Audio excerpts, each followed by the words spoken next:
to Taz Talk, ladies and gentlemen. Today is September the 18th, and I'm trying to get myself comfortable here, and I got stuff on my table. But, ladies and gentlemen, we got September 18, 2021. Tonight, we got Impact Plus's Victory Road will happen, but we're not talking about that right now. We're talking about Smackdown. Because a lot of things are happening on Smackdown, ladies and gentlemen. Naomi got fined by talking to Sonya Deville very meanly way. Seth Rollins talked about what he did last week to Edge, and he challenges Edge to another match. We don't know if he's going to answer. Pretty much that's the whole bit over there. We had a homecoming for Bianca Belair for coming back to Knoxville, Tennessee, because she's from there, and I guess she's happy. Even Knoxville's happy.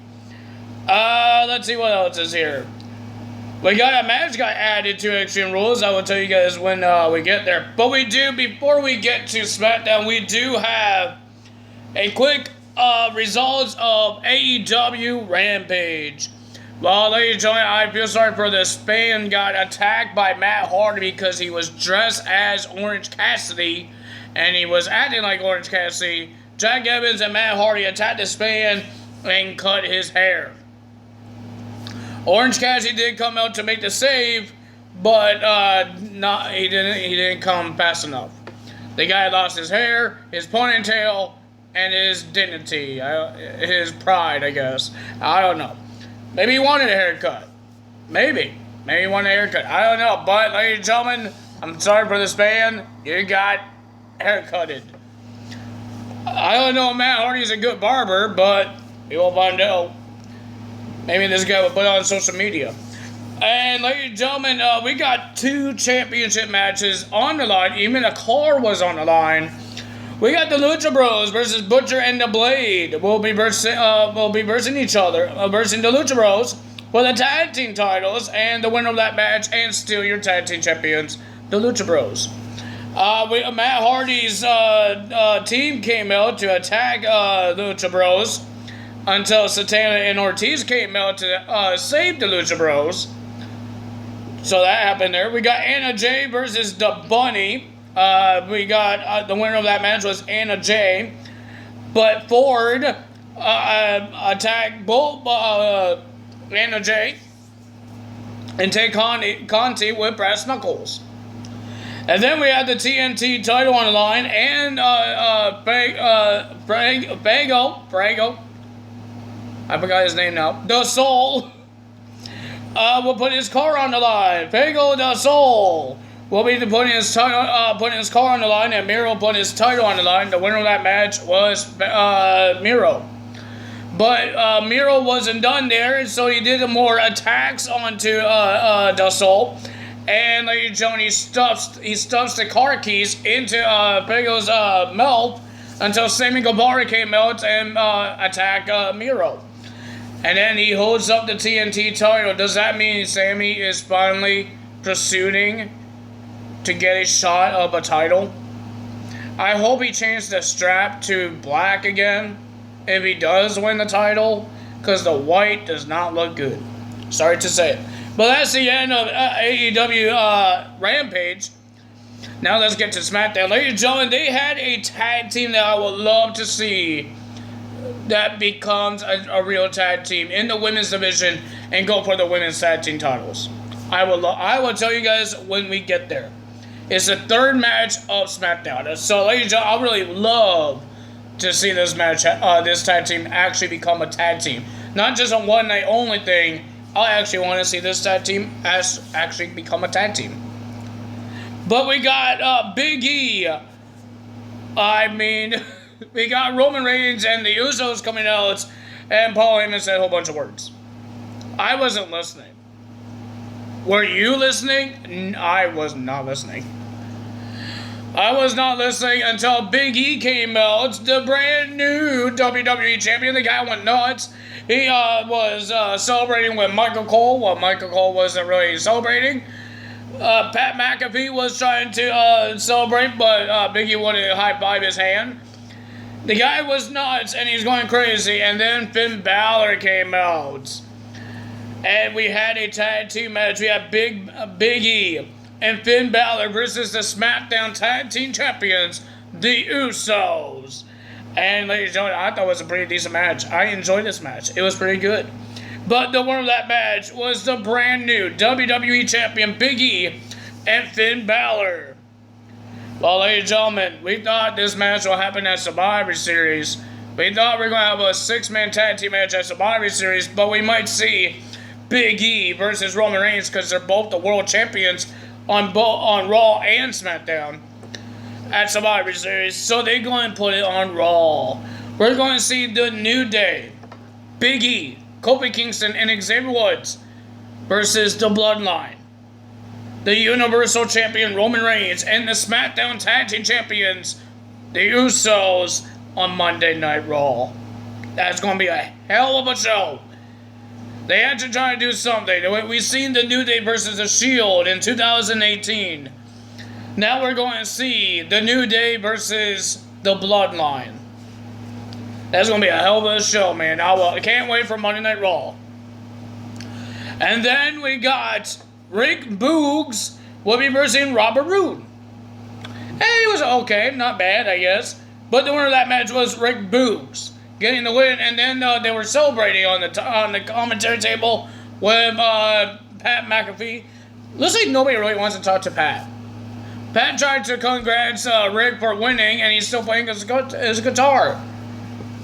Until Commander Aziz came out and just did a big boots while Shinsuke was celebrating, and Rick Boogs got attacked by Apollo Crews as well.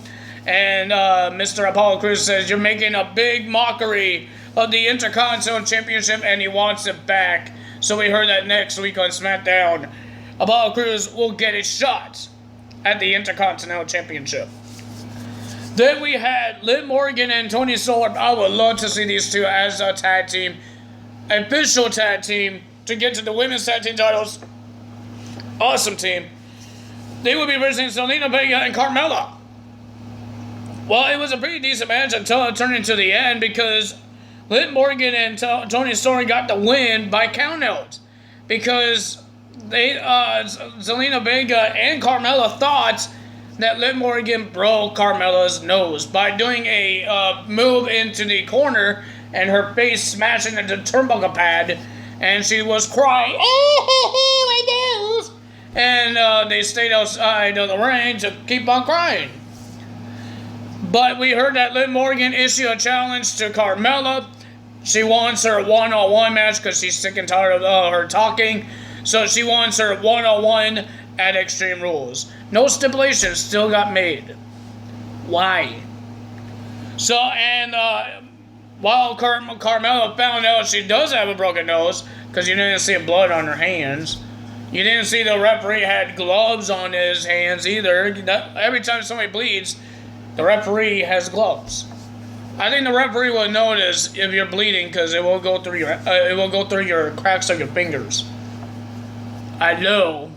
So I don't think the ref really cared because you didn't have a broken nose. But since she found out she didn't have a broken nose, she accepted the match against Liv Morgan. But Zelina Vega says if Liv Morgan wants to versus Carmella, she has to go through me. So next week on SmackDown, it'll be Zelina Vega versus Liv Morgan. It's so weird that Aleister Black is on AEW and we're talking about his wife on SmackDown. Who else's wife that is on a different show? I can't say Adam Cole and Britt Baker because they're on the same show now, and I don't think are they husband and wife? Like, isn't Big Swole and Cedric Alexander together? And she's on AEW and he's still on WWE? I believe so. It's just weird sometimes. It's just weird.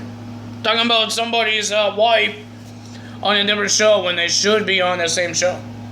Because it's weird, because AEW doesn't go on the same cities. Same cities with WWE. They go on their own cities, and WWE does their own as well. So, how do they see each other if they're in different companies? Because AEW is not two different brands. It's just one brand. And they go in the same place together. Everybody goes to the same place. Same city. WWE is different. If you have a husband on Raw could go in a different place, and SmackDown could go in a different place. Sometimes they go in the same place, sometimes they don't go in the same place. Okay, now I'm just confusing myself. I need to stop that. But I do want to see Liv Morgan and Toni Storm turn into a team. I might put that team in my game. In my 2K20. Yes, I still play 2K20 until 2K22 comes out. And that's going to be months away. But still, I try and make it useful. Try and make it useful. Sometimes it gets me mad. And sometimes it works. So, then we have Sami Zayn will be versing Dominic Mysterio in our main event. And the winner of that match was Sami Zayn, and he's not done with Rey Mysterio because he was yelling at Rey Mysterio in his face. This time, Rey Mysterio was not involved in the match. Dominic lost on his own. So Dominic can be a crybaby to Rey Mysterio and saying, "Get away from me," because Rey did not make him lose. He lose on his own. Well, ladies and gentlemen, we have the homecoming of Bianca Belair and the return, and the mayor of Knoxville County was Kane. He made his return to the WWE as the mayor, not as the big red machine. But he did the pyro. He did. That was pretty cool. I'm happy to see that. I wasn't happy in 2016 when it scared me when I watched Survivor Series. I wasn't too happy because I had a drink in my hand and it scared me. Pyro scares me. I had a fun time. It's just that one time because I didn't know Kane was going to be there in the pre-show, and you just hear. That scared me. I hate pyro. You think I like fireworks outside? No way. Too loud. I hate it.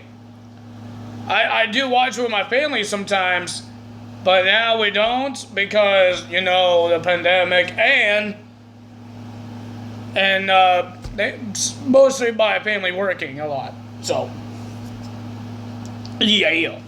But ladies and gentlemen, we got the homecoming. Kane presented the key to Bianca Belair to the county. Oh, I got the burps now. To the county. So yeah, that's how we do it.